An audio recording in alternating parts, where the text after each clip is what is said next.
आज इस materialistic world के अंदर बहुत सारे ऐसे लोग जो बहुत कुछ पाना चाहते हैं, लेकिन कहीं ना कहीं अपने ब्रेन के अंदर उन चीजों को लेके बैठते हैं जो चीजें उनको चाहिए ही नहीं।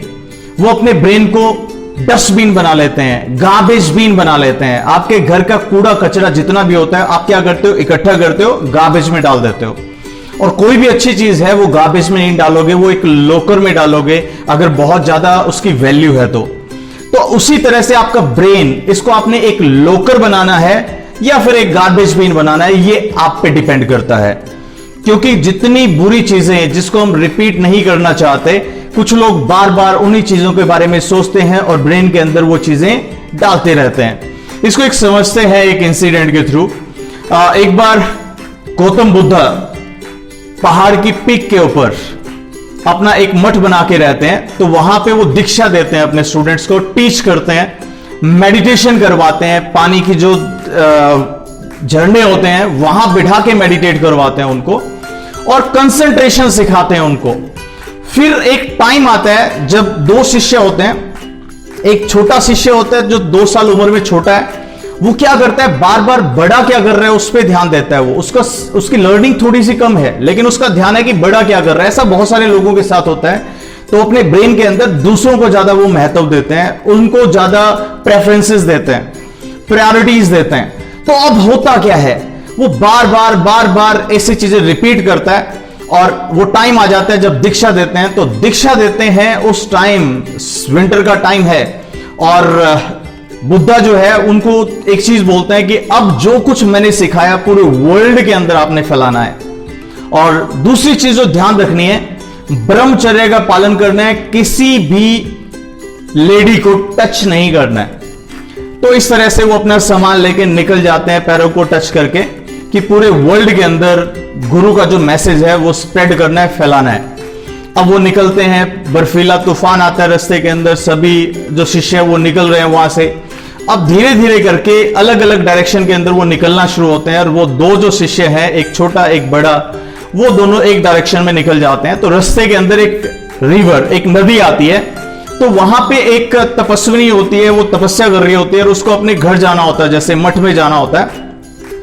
तो वो वहां पे उनको बोलती है कि पानी जो है इससे मुझे डर लगता है, मैं क्रॉस नहीं कर सकती, तो आप में से कौन मुझे कंधे पे बिठा के क्रॉस कराएगा। अब छोटे वाला है वो कहता है गुरु ने कहा है कि ब्रह्मचर्य का पालन करना है और किसी भी फीमेल को टच नहीं करना। तो जो बड़े वाला होता है वो कहता है कि हाँ ठीक है, आप मेरे कंधे पे बैठो, मैं आपको नदी क्रॉस करवा देता हूं।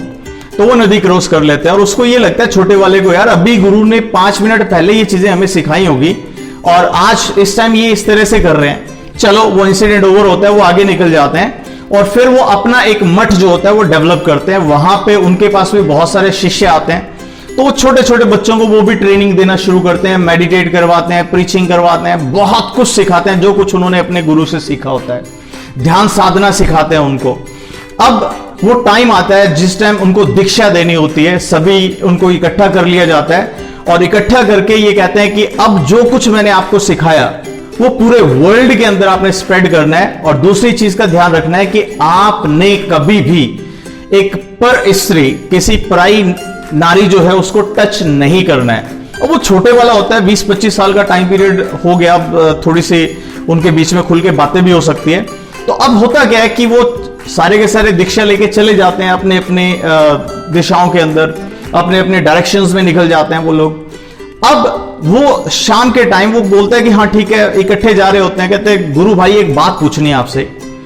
जो चीज हमारे गुरु ने बोला कि पर नारी जो है उसको टच नहीं करना, और ये चीज आज आपने भी बोली यहां पे, लेकिन जब अपन निकल के आए थे उस टाइम एक रिवर के पास, उसके किनारे पे आपने एक फीमेल को अपने कंधे पे बिठाया था और उसको नदी क्रॉस करवाई थी, वो आपको नहीं करना चाहिए था। तो बड़ा एक प्यारा सा आंसर था, स्माइल करते हुए, कि अपने ब्रेन को डस्टबिन मत बनाओ, कूड़ादान मत बनाओ। क्योंकि मैंने क्या किया, 2 मिनट में उस लेडी को रिवर क्रॉस करवा दी, और तुमने 20 साल से 25 साल से वो यहां ब्रेन के अंदर वो इंसिडेंट तुम लेके बैठा है। तो बुरी चीजें हैं वो निकाल दो। और गुरुजी ने एक चीज कही थी, पर स्त्री मीन्स कुछ भी ऐसी फीमेल जिससे आप शादी करना चाहते हो उस निगाह से देखना, लेकिन पर स्त्री वो नहीं है। अगर वो आपकी मां है, आपकी बहन है, आपकी बेटी है, तो वो पर स्त्री नहीं है। अगर आप उस भाव से देखोगे तो एक अच्छी प्रीचिंग थी उसके अंदर, एक बहुत अच्छा लेसन था जो सीखने वाला था। उम्र ज्यादा होने से ये चीजें नहीं सीखी जाती। आज मैं फिर आपको बता रहा हूं कि इस लेसन से हमें सबक लेना चाहिए कि हमारे ब्रेन के अंदर जो फालतू की चीजें हैं वो निकाल दो। कई बार होता है कि आपने किसी से बदला लेना होगा, रिवेंज लेना होगा, आपको कुछ चीजें परेशान करती है। अपने इस प्योर डायमंड रखने वाली जगह पे आपको वो गंदगी नहीं रखनी है। मिटा दो, हटा दो उस गंदगी को, और हमेशा फील करो I am the best, I get the best, I am the champion. अगर ये बातें अच्छी लगी हो, लाइक करना, नए व्यूवर्स हो सब्सक्राइब करना, बेल आइकन दबा देना। Thank you very much, have a nice time, stay blessed. I am the best, I get the best. I am the best, I get the best. I am the best, I get the best. I am the best, I get the best.